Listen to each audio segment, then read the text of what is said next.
UP उपचुनाव के नतीजे आ चुके हैं। 9 सीटों में 7 सीटों पर बीजेपी की बड़ी जीत हुई है, तो 2 सीटों पर समाजवादी पार्टी ने जीत हासिल की है। सीसामऊ और करहल सीट पर सपा पार्टी प्रत्याशी कड़ी टक्कर के बाद जीत हासिल कर पाए। बीजेपी की सबसे बड़ी जीत कुंदरकी सीट पर हुई। कुंदरकी में बीजेपी 1,30,000 से ज्यादा वोटों से जीत हासिल करने में कामयाब रही। उपचुनाव में बीजेपी को 52% से ज्यादा वोट परसेंटेज हासिल हुआ। 9 में से 5 सीट बीजेपी के पास पहले से थी, लेकिन पिछली बार सपा ने जो 2 सीटें जीती थी उसे भी इस बार बीजेपी ने फतेह कर डाला। जीत के बाद प्रत्याशी और उसके समर्थक अब जश्न मना रहे हैं।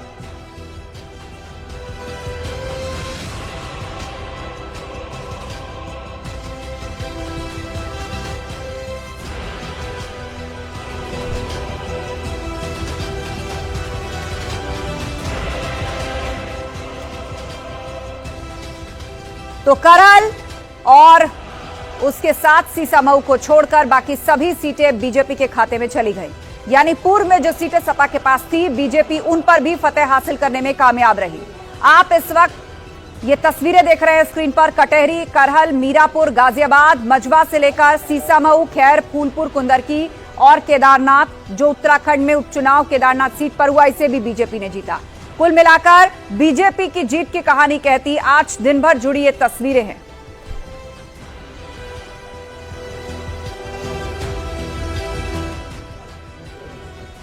कुंदरकी विधानसभा सीट पर बीजेपी उम्मीदवार ठाकुर रामवीर ने ऐतिहासिक जीत दर्ज की है। उन्होंने कहा, इस चुनाव में मुस्लिम मतदाताओं का भी साथ मिला। उपचुनाव में सबसे बड़ी जीत हासिल करने के बाद रामवीर सिंह ने क्या कहा, आपको दिखाते हैं। रामवीर जी, इस जीत का श्रेय आप किसको देना चाहेंगे? सम्मानित जनता को, कुंदरकी की आवाम को, हर हिंदू को और हर मुसलमान को, हर कार्यकर्ता को, हर वोटर, सपोर्टर, लपोटर को। एक बड़ी चुनौती थी, 64% से अधिक मुस्लिम मतदाता थे और ऐसे में ये सपा ये कह रही थी कि शायद बीजेपी की जीत यहाँ कभी संभव न हो। सपा ने तो ये भी कहा कि सपा जिसके कुत्ते के गले में अगर पट्टा बांध देगी तो कुत्ता चुनाव जीत जाएगा। हमने इस बात को लोगों में जाके कहा कि अगर सपा के पट्टा बांधने से कुत्ता जीत रहा तो मुसलमान और उसके वोट की कोई अहमियत समाजवादी में नहीं है। हम यादव समाज में भी गए और हमने कहा कि अगर पट्टे से कुत्ता जीत रहा है तो आप लोगों की और आपके वोट की कोई अहमियत नहीं है। तो लोगों ने फिर मन बनाया कि इस बार हम इनका नजला नीचे और ऊपर दोनों का नजला उतार के रखेंगे, और वो नजला उतार दिया। आपने मुस्लिम मतदाताओं को क्या भरोसा दिया है, क्या उनको उम्मीद दी? मुस्लिम मतदाता मुझे 3 पीढ़ियों से मेरे साथ हैं और उन्हें पूरा भरोसा है मुझ पर। मैं पूरी ईमानदारी, वफादारी से उनकी सेवा करूंगा और उन्हें अगर भरोसा नहीं होता तो इतना बम्पर वोट मुस्लिम कभी भी नहीं देता। भरोसा है तभी दिया और उन्होंने मेरे भरोसे को कायम रखा है और मैं चक्रवर्ती ब्याज के उस भरोसे को कायम रखूंगा। इस दौरान मुख्यमंत्री जी ने कहा है कि ये अपने लोग थे, जो मुस्लिम समाज के लोग हैं, इन्हें अपना गोत्र याद आया होगा, मूल याद आई होगी और भूली विरासत याद आई होगी, इसलिए एक बार फिर वो हमारे साथ आए। वो साथ इसी बार नहीं आए हैं। वो 17 में भी मेरे साथ 25,000 लोगों ने वोट दिया था। 2007 में जब मैं पहला चुनाव लड़ा तो उन्होंने मुझे 2500 वोट दिया। 2012 में 5000 दिया, दुगना हुआ। और 17 में 5 गुना हुआ, 25,000 हुआ। और अब की इस बार 75,000 हुआ। 25,000 का 75,000 हुआ है। तो वो हमेशा साथ रहे हैं। अब के ये है कि अब के और ज़्यादा करीब आए और उन्होंने मुझे इस 25 सालों में परख लिया, समझ लिया और जान लिया कि ये हमारा सच्चा हितैषी है। इसमें कोई छल और फरेब नहीं है और जो कहता है वही करता है। एक अंतिम सवाल कि अब आपका प्राथमिक एजेंडा क्या होगा? मेरा चारों तरफ शांति कायम रखना होगा और विकास की गंगा बहानी होगी।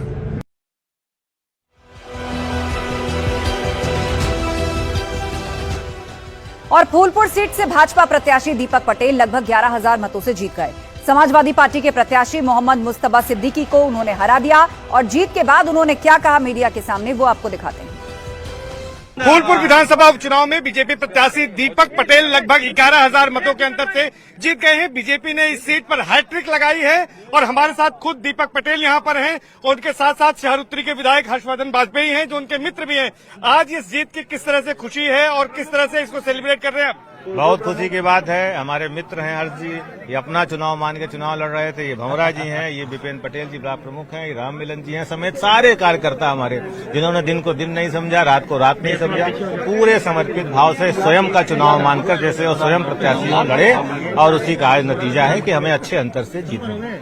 कौन से ऐसे मुद्दे थे जिनको लेकर आप जनता के बीच गए, जनता ने उस पे मुहर लगाई है? बड़ा मुद्दा विकास का था।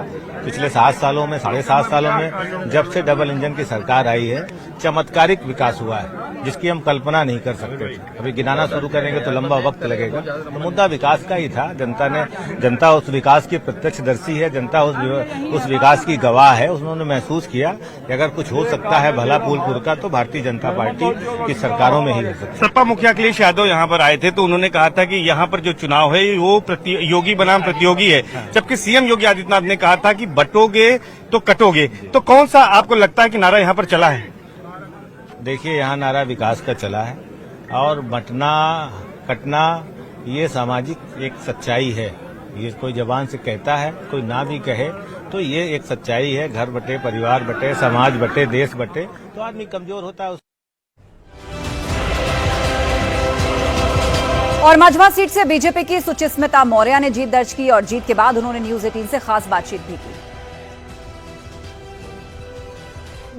और मझवा के सभी मतदाता बंधुओं का मैं आभार व्यक्त करती हूं कि उन्होंने इतने अच्छे मतों से मुझे विजयी बनाया, और सभी को बहुत सारी शुभकामनाएं। जी। तो जिस तरीके से सीएम योगी आदित्यनाथ ने भी यहाँ पर जनसभा की और उन्होंने नारा दिया कि बटो कटोगे, और खुद प्रधानमंत्री ने कहा एक रहेंगे नेक रहेंगे, आपको लगता है इससे भी लोग एकजुट हुए और वोट किया तो वोट का बिखराव नहीं हुआ?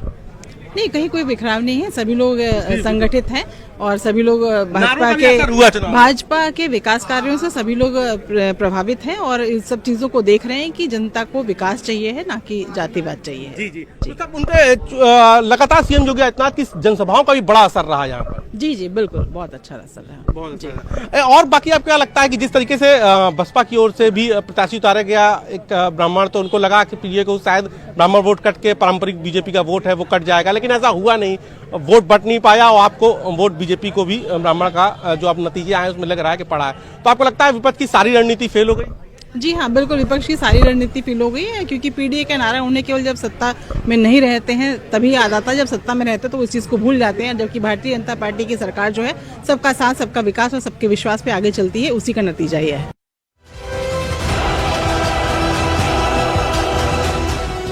और मीरापुर से आरएलडी प्रत्याशी मिथिलेश पाल ने भी जीत दर्ज की है, और जीत के बाद उन्होंने क्या कहा है वो आपको विस्तार से सुनवाते हैं। मीरापुर विधानसभा क्षेत्र के उपचुनाव में रालोद भाजपा गठबंधन ने जीत हासिल की है। हमारे साथ खास बातचीत के लिए मौजूद हैं मीरापुर विधानसभा क्षेत्र की नई विधायक मिथिलेश पाल जी। स्वागत है आपका न्यूज़ 18 पर। क्या कहेंगे, आज की जीत के क्या मायने हैं? देखिए, सर्वप्रथम तो मैं आपके चैनल के माध्यम से अपने राष्ट्रीय दोनों शीर्ष नेताओं को धन्यवाद देना चाहूँगी। राष्ट्रीय लोकदल के आदरणीय जयंत चौधरी जी को कि उन्होंने मुझ पर विश्वास दिखाया और एक आम कार्यकर्ता को अपना सिंबल देकर मैदान में उतारा, और उस पर हमारे प्रदेश के मुख्यमंत्री जी ने उस पर मोहर लगाकर महिलाओं का सम्मान करने का काम किया। और आम जो हमारे दोनों पार्टियों के कार्यकर्ता थे, शीर्ष लीडर्स थे, सभी ने अपना चुनाव मानकर लड़ा, और सभी जनता ने भी अपना ही चुनाव मानकर लड़वाया है, और अपना आशीर्वाद और प्यार देकर, अपना कीमती वोट देकर विजय बनाने का काम किया है। मैं उनका भी, क्षेत्र की जनता का भी धन्यवाद करना चाहूँगी। मैडम, आपको क्या लगता है कि कौन सी बात, कौन से वादे जनता के दिल में घर कर गए और जनता को क्या भा गया? बस ये है, मैं पहले भी रही हूँ, अब जनता को तो क्या पसंद आ जाए क्या ना पसंद आए वो तो जनता की बात है, लेकिन जनता के बीच में मैं पहले भी रही हूँ, आगे भी रहूंगी, और जनता के लिए कार्य करूंगी। ऐसा मैंने पहले भी किया है और आगे भी ऐसा ही करूंगी। मुख्यमंत्री योगी आदित्यनाथ भी लगातार रैलियां करने के लिए आए, और मुख्यमंत्री योगी आदित्यनाथ का जादू चल गया। मुख्यमंत्री योगी आदित्यनाथ का जो जादू समूचे प्रदेश में रहा, 9 विधानसभा सीटों में से 7 पर भारतीय जनता पार्टी रालोद गठबंधन ने जीत हासिल की है, तो ये जादू चल गया सीएम के फेस का। जी, अब सीएम साहब सबके बीच में रहते हैं, काम करते हैं, काम पे विश्वास रखते हैं, सबका साथ सबका विकास चाहते हैं, तो उनको सब पसंद करते हैं, जनता पसंद करती है, तो इसलिए उनका जादू चला।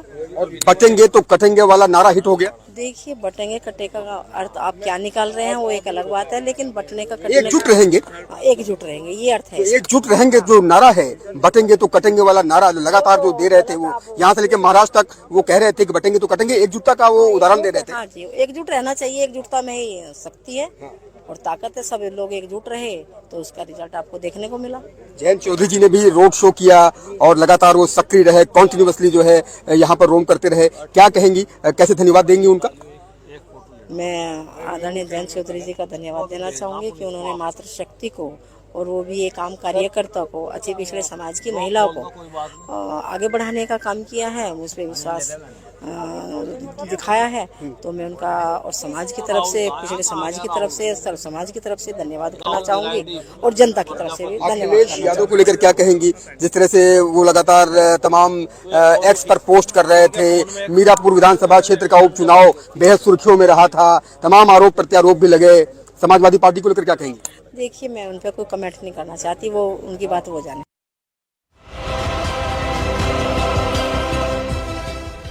और कटेरी विधानसभा उपचुनाव में भाजपा प्रत्याशी धर्मराज निषाद ने जीत हासिल की। 33,852 वोटों से बीजेपी को जीत मिली है। और आपको बता दें, 33 साल बाद कटेरी में एक कमल खिला है। मैंने जो काम किया था, जो सम्मान दिया था, कटेरी की जनता ने आने के बाद मुझे याद किया और टिकट दिलाने में भी पूरा समर्थन दिया। और टिकट मिलने के बाद जो है क्षेत्र में जाकर के वोट मांगने का काम किया और जनता ने जो है चुनाव लड़ा और कार्यकर्ता ने चुनाव लड़ा और मुझ जैसे गरीब के बेटे को भारतीय जनता पार्टी के शीर्ष नेताओं ने टिकट देकर आज कमल खिलाने का काम किया है। आरोप लगा रहा है, विपक्ष आरोप लगा रहा है कि आपको वोटिंग नहीं होने दी आप लोगों ने। नहीं, ऐसा कहीं नहीं है, वोटिंग तो हर जगह हुआ है। आप लाइन में, आप ही पेपर में, मीडिया में दिखाते हैं मुसलमानों की बेटियां, औरतें जो है लाइन में वोट डाल रही हैं, उनके बूथों पर अच्छा वोट पाए हैं, कहीं कोई शिकायत नहीं है कि कोई रोका गया। एक आखिरी सवाल, जीत के पीछे किसको जिम्मेदार मानते हैं? क्योंकि मुख्यमंत्री ने यहाँ की जिम्मेदारी संभाली थी, खुद यहाँ पर वो देख रहे थे, वो इसका चार्ज संभाल रहे थे। देखिए, मुख्यमंत्री जिम्मेदार है ही हैं, या यहाँ के जनता है, यहाँ के कार्यकर्ता हैं, विशेष करके मुख्यमंत्री ने जिम्मेदारी ली है और उन्होंने श्रेय दें तो मुख्यमंत्री को दो, इस क्षेत्र की जनता को दो।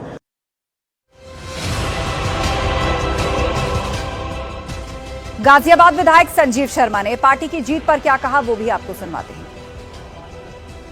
देखिए, संगठन का व्यक्ति हूँ। मैंने 2019 से 5 वर्ष से अध्यक्ष हूँ मैं लगातार, और मेरे नेतृत्व में सभी चुनाव हम सब लोगों ने एक भारी संख्या में जीते हैं। और इसका एक बड़ा कारण ये रहा कि मैंने 500 बूथों में से 400 से ज्यादा बूथों पर पहले ही प्रवास किए थे। सभी कार्यकर्ता मुझे जानते थे, बूथ अध्यक्ष पन्ना प्रमुख तक सभी लोग मुझे जानते थे, वहाँ के कार्यकर्ता जानते थे। और हमारे कार्यकर्ताओं की कनेक्टिविटी, चाहे वो धार्मिक कार्यक्रम हो, रामलीला हो, चाहे वो व्यापार मंडल हो, चाहे RWA हो, कोई भी कार्यक्रम हो सामाजिक, हमारे कार्यकर्ताओं की एक्टिविटी वहां पर रहती है। और हम सब लोग, चाहे सरकार की नीतियों को लेकर, योजनाओं को लेकर, सदस्यता अभियान को लेकर, हम लोग जनता के साथ सीधे कनेक्ट रहते हैं।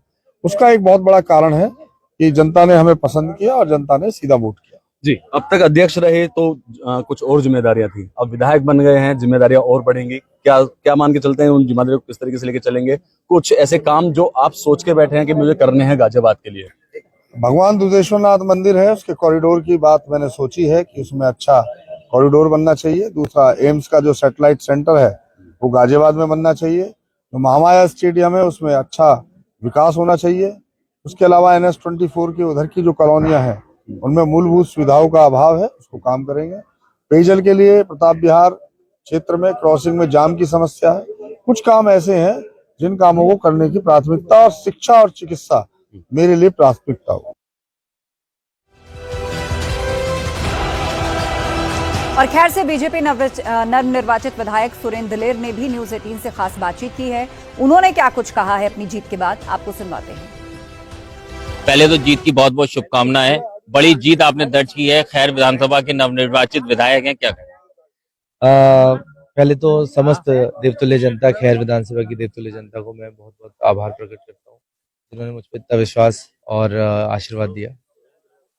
एक तरफ विपक्ष कह रहा है कि ये जीत बंदूक की नोक पर की गई है और पूरे उत्तर प्रदेश में जो उपचुनाव है वो डर की वजह से जीत।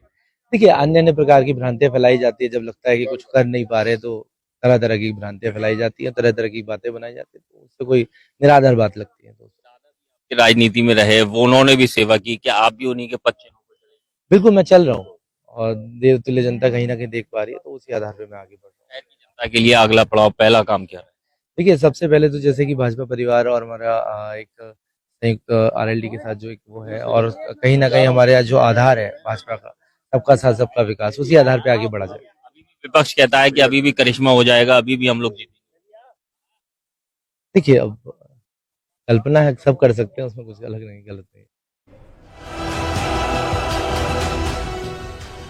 करल से समाजवादी पार्टी की जीत हुई है। यहां से तेज प्रताप यादव ने विजय हासिल की और इस मौके पर उन्होंने बीजेपी पर जमकर निशाना भी साधा।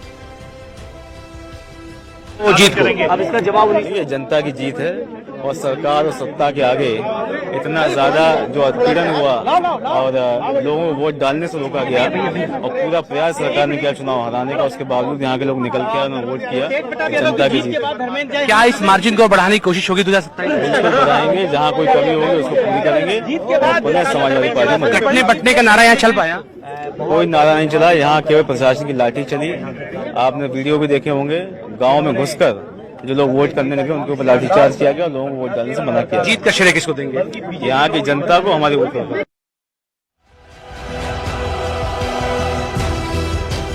सीसामऊ में समाजवादी पार्टी जीती है। नसीम सोलंकी ने यहां जीत दर्ज की है और जीत के बाद नसीम सोलंकी के समर्थकों ने जश्न मनाया। नसीम सोलंकी ने इस मौके पर क्या कहा, वो आपको दिखाते हैं। सबसे पहले तो मेरे अल्लाह को, मेरे ऊपर वाले को, फिर उसके बाद जो है मेरी सीसामऊ की जनता है और सब उससे भी पहले राष्ट्राध्यक्ष जी को, जो उन्होंने मुझे भरोसा दिखाया। अगर वो मुझे मैदान में भेजता ही नहीं तो फिर क्यों जनता, पर मुझे हर एक इंसान का शुक्रिया अदा करूंगी जिन्होंने मेरे साथ ग्राउंड पे मेहनत करी, जिन्होंने वोट देने की मेहनत करी और जिन्होंने दुआएं आशीर्वाद दी, उन्होंने सबको मेरा धन्यवाद, बहुत शुक्रिया। डिम्पल भाभी आई, उन्होंने भी बहुत मेरे लिए आए, सारी चीजें। मैम, एक चीज, जब काउंटिंग स्टार्ट हुई कहीं ना कहीं चेहरे पे शिकन आ रहा था, अब कैसा लग रहा मैम? बहुत अच्छा लग रहा है। शिकन तो देखिए, सुबह भी जब हम आए थे तो हमने कहा नहीं, कॉन्फिडेंस था कि जीतेंगे इंशाल्लाह।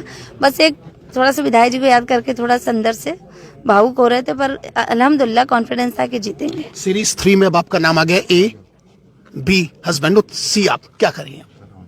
थर्ड नंबर आपका A, आपके ससुर साहब, फिर हस्बैंड और आप क्या कहना चाह रही, कैसा सिनेरियो से देख रही हैं? बस बहुत बड़ी जिम्मेदारी हमको मिल गई है, तो फिर अब देखिए उसको प्लान करेंगे और पहली कोशिश ये भी रहेगी कि विधायक जी निकल जाए तो फिर हम दोनों मिलकर 1 और 1 11 होकर काम करें। जिस तरह की आपने कहा, अल्लाह का शुक्रिया करेंगे, निश्चित तौर पर हर आदमी करता है। फर्स्ट स्टेप क्या रहेगा नसीम मैम का? नहीं, अब जो बनाना है, प्लान करना है, स्ट्रेटेजी करेंगे कि कहाँ से काम करवाना है। मेन जो है मेरा ये भी प्रायोरिटी पे है कि विकास नहीं हुआ 2 साल से, तो छोटे छोटे जो बस्तियां हैं वहाँ से हम इंशाल्लाह शुरुआत करेंगे। आखिरी चीज, महिलाओं के लिए क्या करेंगे, क्योंकि अब महिलाओं ने भी दिल खोल के वोट दिया। बस उनका तो बहुत, मेरी बहनें, मेरी माताएं सबसे ज्यादा, तो उन्होंने दिल बड़ा करके और जो आशीर्वाद दिखा दिया, बस बहुत उनका शुक्रिया। और मैं कोशिश करूंगी, लोगों से मिलूंगी, जो उनकी समस्याएं पूछूंगी, फिर उसके बाद उसका हल निकाल।